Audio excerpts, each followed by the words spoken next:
for making it to this talk, so to start the morning in good shape. It's good to see some familiar faces, but also some non-familiar faces, which means that there are people who are not here just because they like me. It's probably because I might be talking about something somewhat interesting. And today I'm going to talk to you about everything you always wanted to know, or maybe didn't think you wanted to know about product managers. This talk is basically specifically targeted to product development teams. So any role in a product team can benefit from this talk.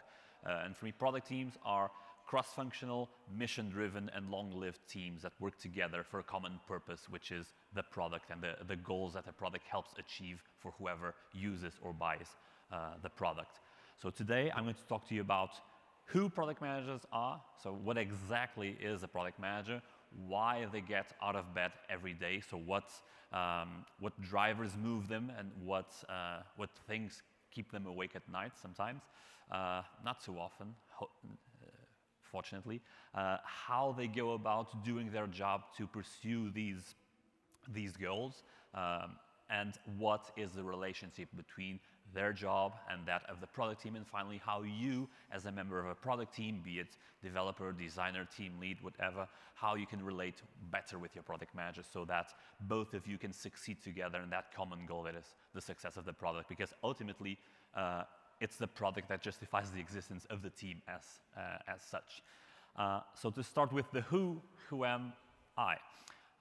I'm João Craveiro. I'm a senior product manager at Onfido. Onfido does remote identity verification. So we use machine learning to first assess whether a document that is being presented is genuine, and then also use machine learning to compare the face in the document with the facial characteristics of a person to be sure that the person who is presenting the document is actually its rightful owner. I have around 10 years experience in different facets of software, from researching, developing, and teaching as well, the last 4 of which doing product management. So these are my handles and contacts in case you want to exchange some ideas after the event. At Medium, I have some texts that touch into either points that I will talk about here or related topics. So if this is a theme that interests you, do feel free to check the stuff I have there. Outside work, yes, product managers are human beings. I'm married. I'm father to a 2-year-old kid. When time allows, I like to play guitar, piano, and I like to do nerdy stuff like collect public transportation maps, which means that I'm a slightly normal person, except for the fact of being a product manager. And now going to the who for the general set of the product managers. Who are product managers? This will start as slightly academic definitions, but it will get a bit more practical in a couple of minutes. One kind of popular definition comes from Martin Ericsson. Martin Ericsson is the founder of the largest community of product managers, Mind the Product. And back in 2011, he defined product as living in the intersection between user experience, technology, and business. Maybe 3 years prior to this seminal blog post by Martin, another product management guru, Marty Kagan, published a book that any product manager or any product person should read at least once, which is Inspired. And there, Marty Kagan defines product as a job of discovering a product that is valuable, usable, and feasible. Valuable is a product that not only, that of course delivers business value, so it helps achieve business goals for the company that builds the product, but it doesn't do that for the sake of it. It does that in exchange for delivering value to either the customer buying the product or the user using it. And at least from my angle of product, both of these are customers of the product. The customer is not just the person writing the checks or anyone that pays any amount of money for something. It's anyone to which we provide some kind of value through our product. For a product to be usable, it's not enough for us to discover the user experience that matches the needs of the customer or of the user. We need to also deliver it. We need to deliver that experience. It's not just inventing it. We need to leverage the technology that we have available so that it enables the user experience that we want to provide the customer, that allows them to achieve their goals in the context that they are trying to achieve their goals, and not stand in a way. A good example of technology just providing noise in the wrong context is when you have websites where you click a QR code. And finally, for a product to be feasible, it doesn't suffice for the product to be possible to build with the available technology. That's necessary, but not sufficient. We also need the technology to be able to provide the experience we want to deliver, to enable building the product, but it needs to do so having in mind the constraints of the business. It needs to enable not just building, but also maintaining the product within the business constraints, namely its cost, especially the cost when compared against the value, this time around the monetary value that we're able to get in return for the product. So it needs to be also financially sustainable, of course, at least at some point. Product managers, and on the back of this Venn diagram definition that we saw before, Martin Erickson also defines the good product manager as someone who is T-shaped. The T metaphor is because it's a letter that is at the same time broad and deep at a specific part of it. So that's a product manager. They are ideally experienced in at least one of those three areas: business, user experience, technology, passionate about all three, and conversant with people from all those three areas: business, user experience, and technology. And with user experience, just kind of a side note, user experience is not just UX in the popular sense of the term. It's not just UX design. User experience is the user's experience. Stuff like customer support is user experience as well, not just UIs and stuff like that. So that's a T-shaped product manager.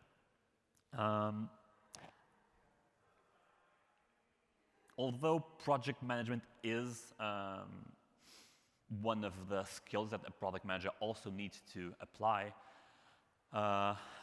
that's not exactly the same thing.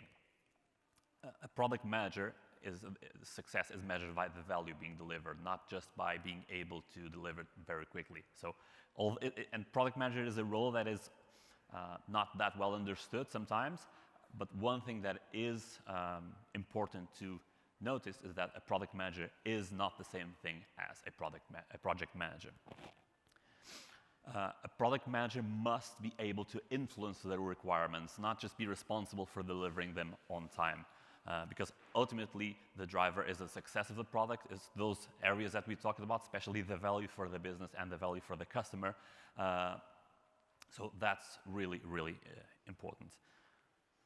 Which leads us to the question, what does success look like? And why am I saying here that employing a project management mindset, and that's actually the big difference between project management and product management, it's mindset.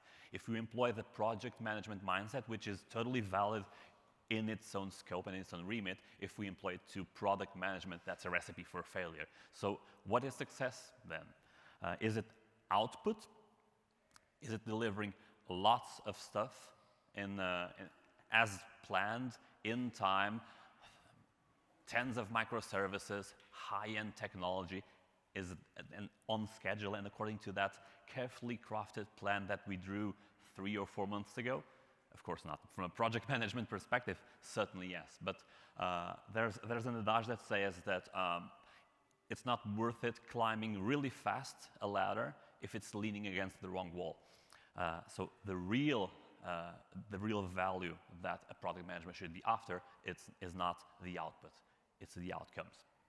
The output, although perfect it might be, it serves no real purpose unless it brings change either to the business supporting the product, the business selling the product, or to the people buying it or using it. So this outcome-focused approach starts, of course, with a vision. That's at the base of this pyramid you see here. The vision is the why for the product. Why does this product exist to begin with? And no matter what type of product you work in, this vision is always about people. That might be somewhat obvious when you're talking about a B2C, so business to consumer product, like an app or service that you sign up with your smartphone on the couch. That's more or less obvious, the relationship between the vision and the human beings, but it might not be that obvious when we're talking about products for businesses, but it's also about human beings. B2B products are also for human beings as well. For instance, let's use that as an example, an identity verification product like Onfidos, like I described. When a fintech or banking company like Revolut or like Utrust, for instance, when they use Onfido to fulfill the requirements they have as financial companies to verify people's identity and make sure that they're not laundering money or financing terrorism, all this transaction between two companies does serve the needs of multiple human beings. It serves the needs of the compliance people at these fintech companies because they worry about being compliant with whatever the financial conduct authority demands from them. It also fulfills the needs of product managers at those companies because at the same time they look at metrics like acquisition, like time to onboard a new user. So the friction of this process also impacts the success of those product managers. And of course, at the end, the users of these fintech apps, because they didn't wake up that day thinking, maybe I'll have my identity verified today. That's really what I feel like. No, they woke up that day and they were traveling and they thought, okay, I'm going to get this credit card now because I want to save money and I want to pay fast, so I want to get this quick. They didn't want to have the identity verified. They wanted to fulfill a need of theirs. But of course, we cannot be naive. At the end of the day, companies doing products are still companies. So at the same time, we need to be wary of the business needs and constraints. This vision strategy of the product sits on top of the vision and strategy for the company, for the business. So this must also be taken into account.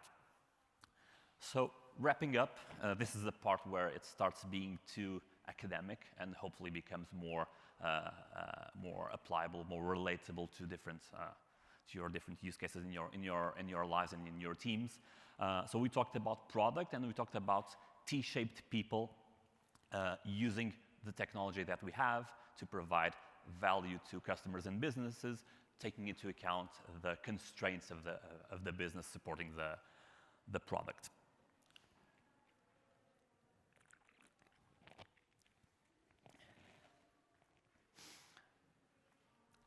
But then how, this sounds good in theory, but of course, this is nothing without the how. How do product managers do this? How do they apply this? We'll use Scrum just as kind of a backdrop. This is applicable to many methodologies. Scrum gets a bad rap these days because of multiple reasons. One is that it got distorted along the way in many ways at different parts of the industry or different industries. And one aspect is that Scrum has a reputation of being too rigid, too strict, too much of processy. Well, that means two things, people who think this. One, they have interpreted Scrum wrong, and two, they never saw SAFe. Those who know SAFe know what I'm talking about. Scrum is actually quite flexible. It's a framework. It's not a methodology in itself. It's a framework, and it's really quite flexible. Hence using it here, because ultimately you can apply this to anyone, but Scrum is good to use as an example. And the product owner role in Scrum maps quite nicely to the product manager's, let's say, job description. Although the Scrum doesn't really say much about what it means to do the product owner role. It gives, again, it's flexible, it's a framework, it gives some pointers, but it doesn't really say how to fulfill that role. But if you know product management and you read the description of the Scrum product owner role, it's quite obvious that we're talking about the same person, but Scrum just doesn't dive deep into what it means to do the product owner role. Most of the time of the product owner, or much of the effort, maybe that's the better way to put it, is spent in that part there. seeking and receiving, even without seeking, input from the multiple stakeholders of the product. And these stakeholders are customers, sponsors, other areas of the business, and of course the product team itself, developers, designers, etc. So of course there's much to do here, and it doesn't strike as odd that the single most important skill in the product manager's day-to-day is communication. Product managers are communicating all the time in multiple ways, shapes, forms, and with different people. This is a simplified version of communication in a B2B or maybe a B2C company, not that different. Product managers talk with different people, with different backgrounds, with different ways of seeing the same thing, with competing priorities. And the product manager needs to be able to talk with these different people. Again, circling back to what we said before, product manager is T-shaped in the sense that they are able to talk with the people in business, on the customer side, and technology people. And they need to be able to be flexible in the way they talk about the same thing to these people, talk at different, let's say, different Zoom levels with different levels of abstraction, and most importantly, but also kind of counterintuitively, they need to be consistent. They need to talk differently, but guaranteeing that they are conveying the same message and not contradicting themselves. And why is that so important? Because although it looks like the PM is the center of the world, we're not. And these people also talk to each other. And if a product manager is not consistent in their messaging, then these much valuable other communication channels between these people may become miscommunication channels, because someone thought they heard something, someone thought they heard something else, they talk between one another, and you get Chinese whispers all the way. And that's why the product manager's worst nightmare happens, which is an exec committing to a deal with a customer based on a feature that the product manager said we might have in the future. And of course, salespeople have a different interpretation of the verb might. Furthermore, if you work in a big enough company, this communication happens with people across different parts of the globe, unless you believe in flat Earth, of course. What are the implications of this? Other than the obvious one. So the obvious one is this brings new means of communication. It won't be always face-to-face, and although we can replace face-to-face efficiently, there's some effectiveness that can be lost along the way. We're talking with people with different cultures as well, different ways of perceiving feedback, different concepts of being direct, different concepts of challenging the perceived hierarchy. All this matters when communicating across different cultures. And then, of course, time zones. Well, developers have another kind of nightmare with time zones. Product managers, the nightmare with time zones is that when someone, let's say when Lisbon is waking up, Delhi is already past lunchtime. When London is getting ready to go home, San Francisco is barely getting started, and at the same time, Singapore is already sleeping like a baby. So this again brings that balance between efficiency and effectiveness. So to be able to communicate efficiently among all these time zones, good luck trying to coordinate a meeting with someone in India, and someone in San Francisco at the same time.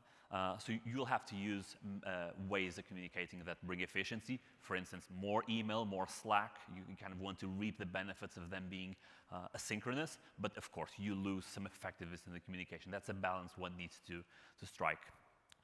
So this does show that communication takes a toll. It takes a lot of time, a lot of effort, and it's clearly more than one person can deal with at a given point in time.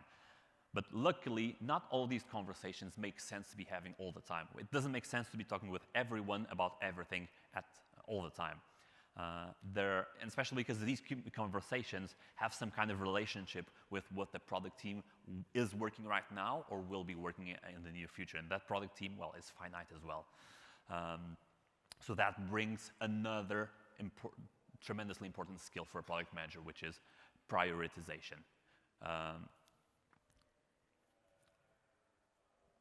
making sure that the conversations we choose to be having at any given time are the ones that matter, are the ones that we should be having now, and the ones that don't bring value now or shouldn't be had now are not. Prioritizing is complex because, as you've seen, there's lots of people, lots of inputs, lots of variables. When you go to the business side, there are lots of metrics, and everyone will want to optimize their own metric, and they're not compatible. So it's almost alchemy, prioritizing. I hope I'm not coming across as too non-humble saying this, but it is certainly complex. It's so complex that we could have a periodic table of ways of prioritizing stuff, and we actually do have one. That's made by my good friend Daniel Zacarias, and we're not going to dive deep into this. Don't be scared right now. The idea is just to show you that there are different ways of prioritizing, and they can be either we can either choose to use one of them or combine them depending on the situation, depending on the kind of input we have, and depending on the phase we're in and what kind of time scale we want to prioritize. If we are prioritizing on the strategy level, which is more long-term, or on the more tactical level, which is more short-term. Just as examples, I'll show you two examples that show this difference. For instance, this prioritization framework, this is a funny one because it doesn't have a name. We're used to having buzzwords and acronyms and stuff like that. There's no name to this framework, and basically the de facto reference for this is an answer on Quora. The link to, like, where's the guide? Where's the Scrum equivalent of Scrum guide for this framework? It's an answer on Quora. But it's an answer on Quora by Ian McAllister, and at the time he was a director at Amazon, and he explained this as being the approach he goes to with his teams. And so the first thing is about prioritizing themes and not projects. So this circles back to the outcomes focus and not output focus. So first it's the themes that prioritize. What are we prioritizing now? Are we worried? What's hurting right now? Is it customer acquisition? Is it retention? Is it NPS? Is it revenue? Is it margin? Is the margin because of the prices or because of the cost? Those problems, not solutions. First, we prioritize the problems.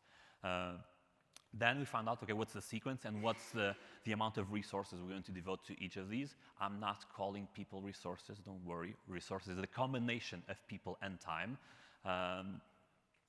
And there's no better word for it, sorry, but I'm totally not using resources as a synonym for people. And then, with that in mind, generating project or initiative ideas for those themes. How can we move this needle? This could also be angled as generating assumptions, because ultimately what you want is to have assumptions, because you won't be always right. You have ideas, there are assumptions, and you want to disprove them as quickly and cheaply as possible, to either drop them and move along to the next idea, next assumption that might bring the outcome we're after, or move to implementing that assumption into features of the product or of the service. So after having these ideas, what he proposes is estimating the effort, so the cost and the impact of these projects. You might actually, 4, 5, and 6, you can kind of improvise and use different ways. There are multiple ways of prioritizing using opposing forces like impact or reach, and your confidence on that impact versus the cost or effort or time. And then prioritize and stick to those priorities, ideally. Not always easy when you have all those pushes and pulls. On the other hand, so this is clearly a more strategic way of prioritizing. This is something you use at the strategy prioritization level.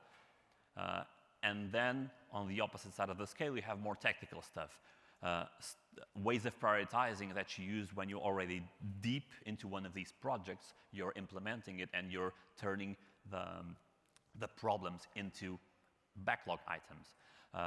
And so to keep the focus on the outcomes and on the importance of bringing value to the user/customer, Jeff Patton proposes this user story mapping approach, where you start with user activities. What are they really trying to achieve? The tasks that they need to perform to complete those activities, And then for each of these tasks, the team collaborates to find out, okay, which are the user stories that we can split these tasks in. So what independent pieces of value can we deliver quickly and at small steps? And of course, prioritize them as well within each task. And then finally, you can draw some lines in the sand and say, okay, this would be one release, this would be another release, this would be another release. And the main thing here is that the idea here is that we have each release providing a little bit more value than the previous one across multiple activities, not going deep into an activity, but across activities so that we deliver like a homogeneous increment of value. It's like if you imagine a car, you improve the engine, you improve the engine, you improve the engine, and your first version has a great engine, but the windows don't roll down. Come on. And of course, a little bit of intuition. Prioritization looks like a science, but it does involve more intuition than most product managers will admit to. So that's why it's kind of faded. It's like, I'm whispering to you. The intuition kind of plays into this as well. There's kind of a buzzword, which is data-driven product management. Data-driven, data-driven. Data-driven can be really dangerous because data doesn't say everything. Slightly wrong data can lead to hugely wrong decisions. So data should not be the only input. It's a really important input. It's something that helps validate your assumptions, but it should only be information. It should be one of the inputs to product decisions and to product prioritization. It should be taken with the appropriate pinch of salt. And that's because the product manager is not a boss. A good product manager is a leader in the sense that they are the ones who, well, have to decide and have some kind of responsibility in those decisions and the outcomes of that product team, but they don't have a God-given authority. They don't decide by decree. They are empowered to decide. And one of the main things that empowers them to decide is the quality of the information behind these decisions. They are not, despite what, who was it? Ben Horowitz kind of sparked the trend of saying that product managers are mini CEOs. No, they're not. They don't give orders, they don't take decisions independently and without veto. They don't have the last word. They have decisions, but they can't fire the product team, for instance. And that's just the more obvious one. So totally not the CEO of the product. Of course, saying yes to some things does mean saying no to others. And that's why it's important for this process that we saw before to be somewhat structured and to be transparent to everyone. You remember all these people? Guess what? We'll have to communicate with them again this time around to say why yes or why not. Some of these people might be pissed off because they have their own priorities, they have their own agendas, they totally want that new feature, they totally want you to move that needle that is affecting their own factor of the bottom line.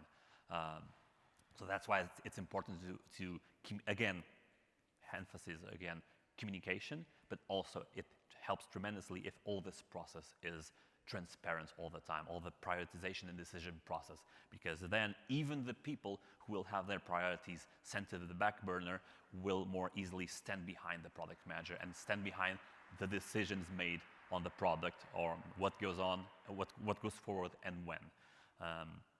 Not leaving the people like in the dark, because people matter. And this is especially important for the product development team. And especially engineering teams will have their own priorities about experimenting with new technologies, dealing with technical debt, dealing with technical issues, and sometimes decisions and prioritization will mean saying no to some of these things. But at the same time, we're saying no to the same people we need to have on board to deliver the stuff to which we are saying yes. So let's not forget, again, that the product team is a stakeholder as well. So product managers should not go alone in all these things we saw. Product managers should involve the product team in all these prioritization decisions and all this process of discovering the product that is usable, valuable, and feasible. It's simply outrageous to think that when we are pursuing a product that should be feasible, we don't involve the people who are going to build it. They know best what is, at least the technical feasibility side of things. And that's what we can couple with business feasibility to get to the right outcomes. Then we get to the point about building the product itself, like the core of the sprint, if we go back to Scrum. How can the product manager best relate with the product team for those sprint activities? My say is that the product manager should, in a nutshell, not be a blocker. And what does this mean? On the one hand, it means just getting out of the way, not meddling with stuff that is outside their court, not meddling with technical decisions, not changing priorities too often, but at the same time being available. So the product team will need support, will need clarification, will need more insights as the sprint goes on. So the product manager should be available, even if they are pursuing all that global communication stuff. The product team needs to be able to count on the product manager during the sprint as well. And regarding the product team, of course, we want the product team to be autonomous, but that autonomy doesn't come for free. And there's a term product people that is used as an umbrella term for product managers, product designers, product analysts, CPOs, VPs of product. But I think that term is even more encompassing. A developer that is in a product team is a product person.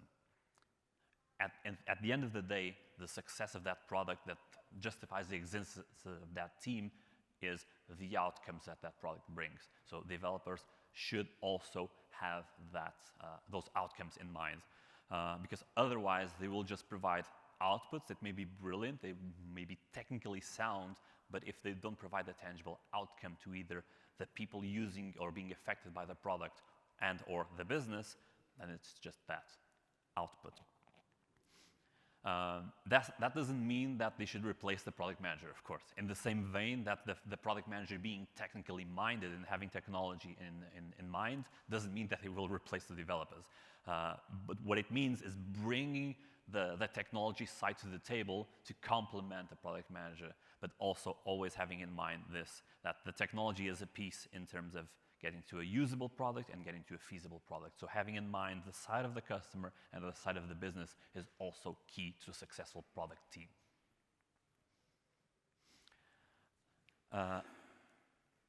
Product teams that empathize with the customer build better products, certainly. And there's, in my opinion, an experience both as a product manager and before that as a software engineer. There is no replacement for direct interaction with the customers and users. Like second-hand feedback, second-hand insights about the customer. Again, Chinese whispers, there's always some context being lost in the way. So product teams should endeavor to also get involved with the customers periodically. Seeing the users use your product in the real context, and I mean really real, not realistic. It's if 90% of your users use your product on the go, just go to a bloody airport and see them use it. If you sell a product that is used by multiple people at specific companies, get buy-in to go visit that company and see how the floor works. That makes a tremendous difference on your day-to-day when you come back, and that effect stands for quite some time. So teams should not hide behind the product manager. That's probably the summary of this. Product teams can and should get direct contact with customers and with users, and not use the product manager as being the voice of the customer. Of course, most of the time they will be, but product teams can and should also kind of go get that voice of the customer directly from the source. The other way around, product teams should not also let the product manager hide them, and not let them hide information from them. Product teams should always be asking to the product manager why. And if the product manager can't answer, they are entitled to go find out. Product managers are sometimes said to be kind of the shit umbrella, but they're more accurately defined and they're more productively defined if they are a shit funnel. They're not there to decide what information gets to the product team. They do, of course, provide a service to the team if they use their best judgment to figure out when certain information gets to the team, like manage that disruption, because that's ultimately prioritization. But they should not be a blocker of information to the team. They should not withhold information from the team, and everything should be on the clear with everyone. Product teams also need to embrace change in some way. Of course, if your product manager is constantly changing priorities, you are entitled to your share of WTF. But change will happen, and if we're searching for a clear outcome, we go back to the ladder thing. If the ladder is leaning against the wrong wall, we should not keep climbing it. We should take the ladder and leaning it against the right wall. We shouldn't be doing that all the time, but change is part of this. Some of that shit that comes to the team will mean change, and we need to embrace it if we're looking for the impact on the real outcomes that matter. So if I were to summarize all this in one sentence, that sentence would be for product teams to never settle for less. Always bring a better version of yourself than you were yesterday, and always demand the same from your product manager so that the product is better than it was yesterday. We work in a world where seemingly simple products have a stupidly huge impact, especially in the software world. We're seeing social media impacting elections, and then people take the toll for it. We see machine learning algorithms making decisions, bringing past bias and dooming people to the same racial, gender, socioeconomic discrimination that they had in the past, and that is keeping them again and again in dire straits. So people are impacted by what we all do in our products. So please, please never settle for less for those people as well. Thank you.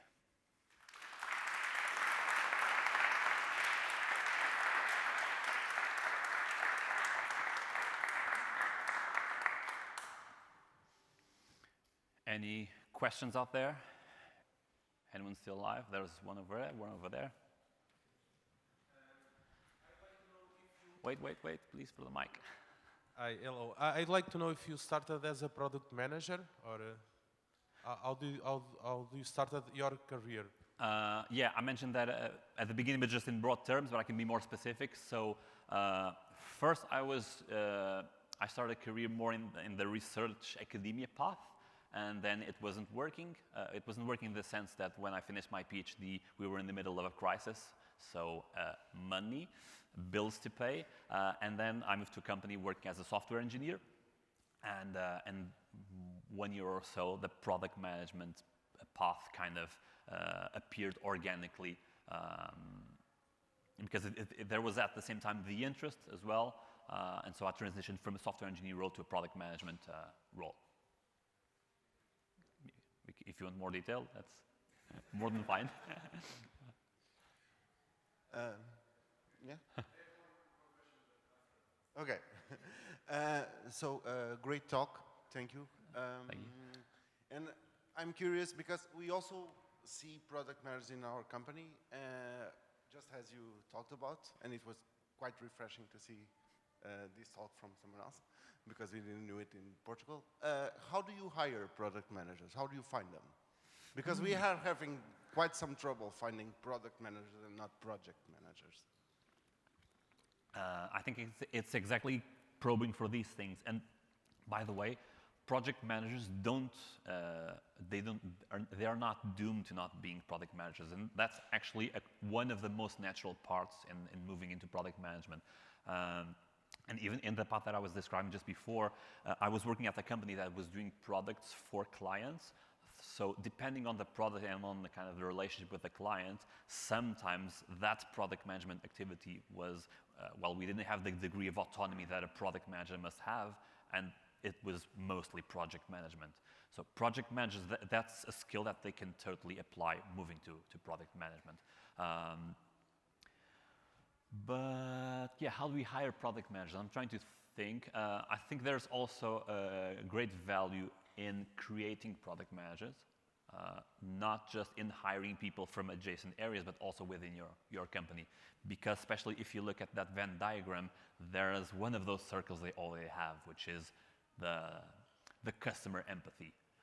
So it might sound unnatural, but you can totally create great product managers if you go to people from QA roles, from customer support roles, from tech support roles, and train them, get them the skills. Because if they are excelling in for instance, a customer support role, they are likely to already have something even harder to get, which is the right traits for a product manager. So they're just missing the skills. So you do like the banks are doing, like train them on Scrum or something. And now you're agile. No, but seriously, you can just like embed them in teams, have them shadow a product manager. One thing I think is a good approach is if you have a product manager that is struggling, and you think that the time to split that team or that part of the product into is impending, you can take someone that you want to break into product manager, you have them support that product manager, and then fly away. I think that's one way. When hiring, again, it's more or less the same thing. Ideally, when hiring, some product management experience is more welcome, because otherwise you'll have to be training them in two things at the same time, product management and empathy with your own customers. But yeah, and then when interviewing, it's about kind of feeling the pulse for this customer empathy and for this drive for outcomes and not just output. So you ask them, you get them like a problem, and you see if they strike into the problem right away, or if they start asking why. Okay, so I would like to know if you think that every developer or developers, software developers, for instance, if they should think of themselves as product managers, like getting some skills as you explained, communication skills, because maybe there is also outputs and outcomes. So do you think this can make some sense? Yeah, I think it's valuable. I don't think that one should kind of force that, because there are people who want to pursue a career fully in expert mode and only like delivering technical output, and they don't want to be forced into going into like the communication skills terrain and everything, but it's valuable. And I think communication skills, for instance, picking up on your example, is a skill that even us as people can never get enough of. It's something we all suck at. It's something we don't learn in school. So anyone can learn a bit more communication skills in its various facets. But yeah, I wouldn't frame it as having all developers think of themselves as product managers, because that might also create a pressure for them that they don't want. But I think that's just another way of saying that they should be product-minded. They should, in some ways, think, or at least try to put themselves in the angle of thinking of a product manager to understand the impact of what they're doing. Because that ultimately also leads to better technical decisions, to asking the right questions, because sometimes the product managers will screw up and leave blanks, and having this mindset of outcomes, of what are we trying to achieve for the end user, for the customer, helps ask the right questions at the right time, I think. Okay, thank you.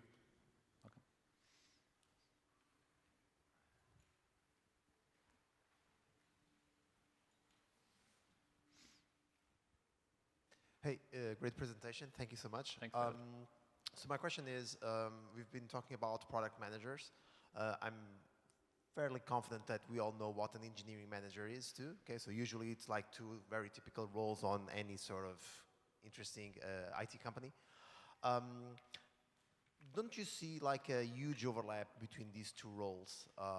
And if actually these two roles should maybe be combined in just one? Because, for instance, one thing that we usually say is we are constantly talking about engineering teams. You said in your presentation, I really loved it, like, no, we are all product teams. I'm kind of trying to now to start a trend of calling all the teams product engineering teams, because one can't live without the other.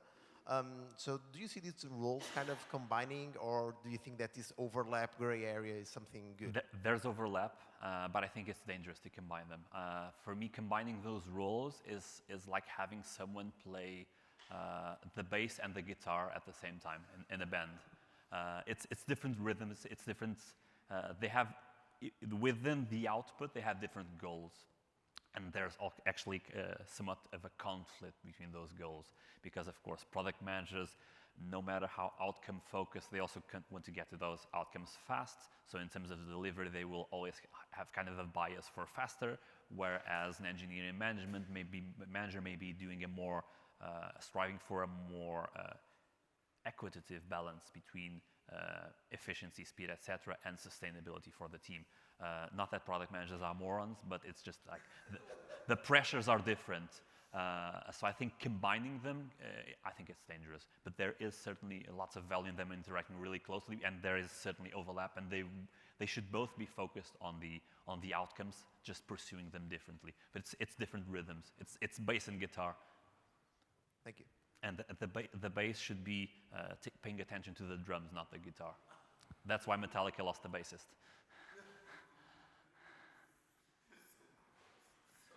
Sess. Hi. Hi. So you stated that the developers should never hide behind the product manager, and I totally agree.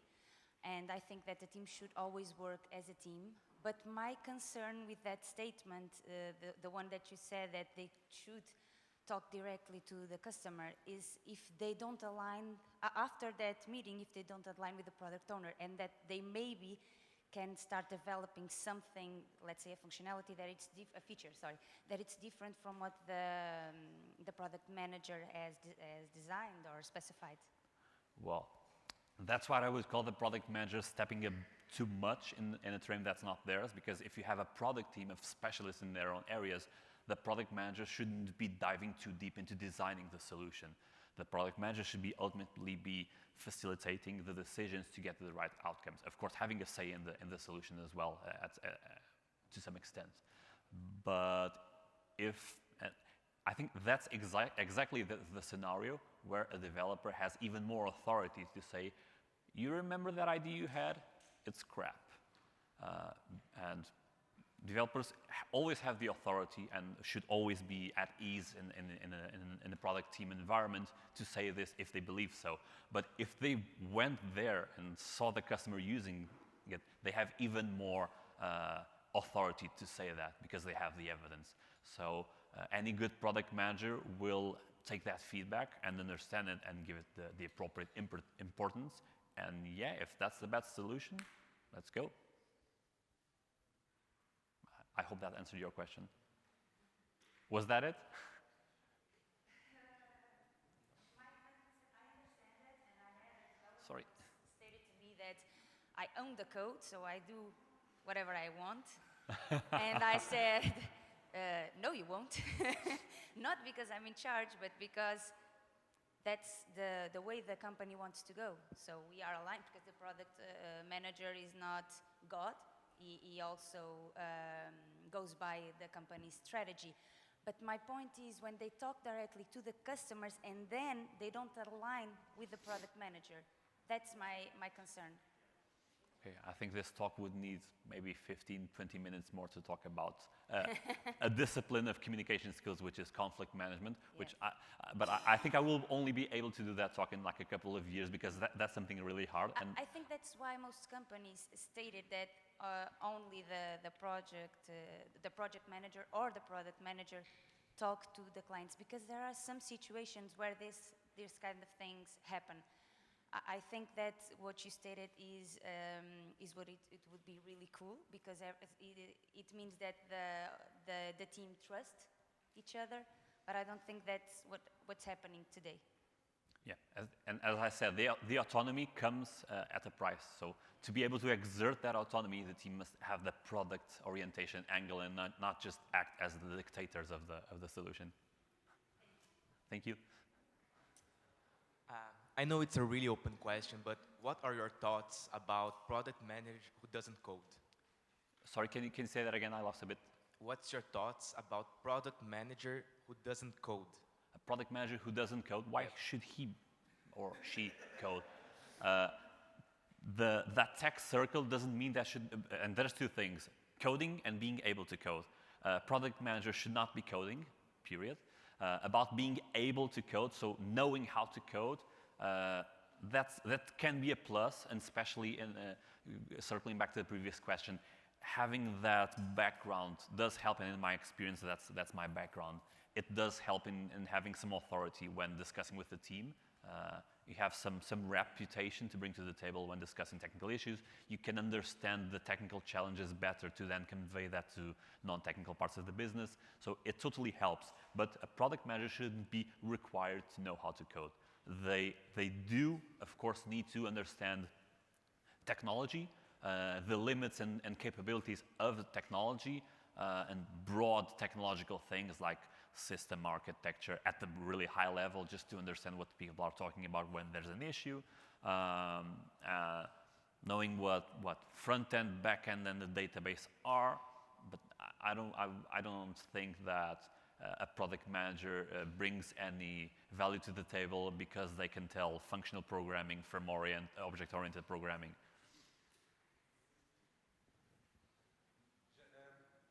So you started as a software developer, now you are a product manager, but you are saying that you should not code as a product manager, You right? should not be that's not your job. Okay, right. But do you like to code? Do you still have fun coding? Or are you doing other projects to get fun in your life if you still like coding? Yeah, I do. Just a question about if Yeah, you I are do. just living coding or if you can balance. I think that are the cameras off already? The fact that the product manager should not code, I said this, but it doesn't mean that I'm not guilty of violating that every now and then. But yeah, I still code mostly in spare time, like some front-end stuff, or yeah, that. Although my software engineer path was mostly on the back end, now as a hobby, when I do anything, it's mostly front-end. Go figure. Can we have, I see a hand in the air.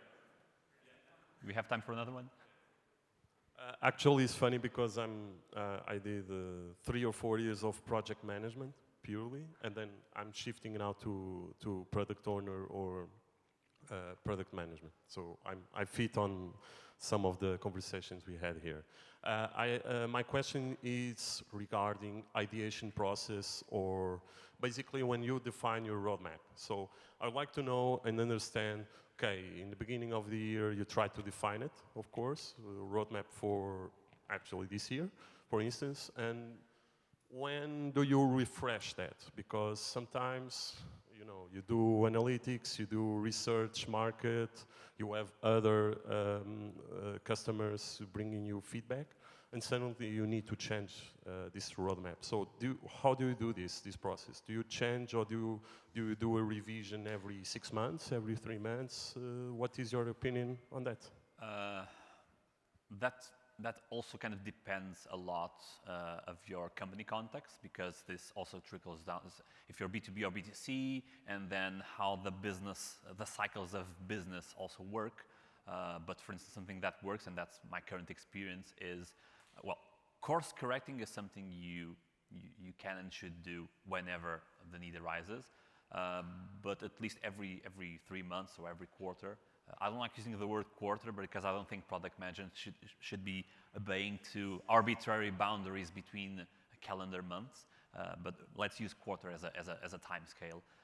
That's a good time scale for you to look back into what you achieved that quarter, especially because you have the roadmap at the beginning of the year, but are you getting there at the rhythm you were expecting? Did you find out new stuff? So quarterly basis, it's a good cadence to go and look back into what you did well, what you did wrong, if you're barking up the wrong tree, if new needs arise, if the company strategy shifted significantly, and that's when that's the point for which you should reserve bigger pivots to your product strategy, in my opinion. I think we need to get going, because the stage will be taken over by someone else. So thank you all for your questions and for your interest, and feel free to reach out. Thank you.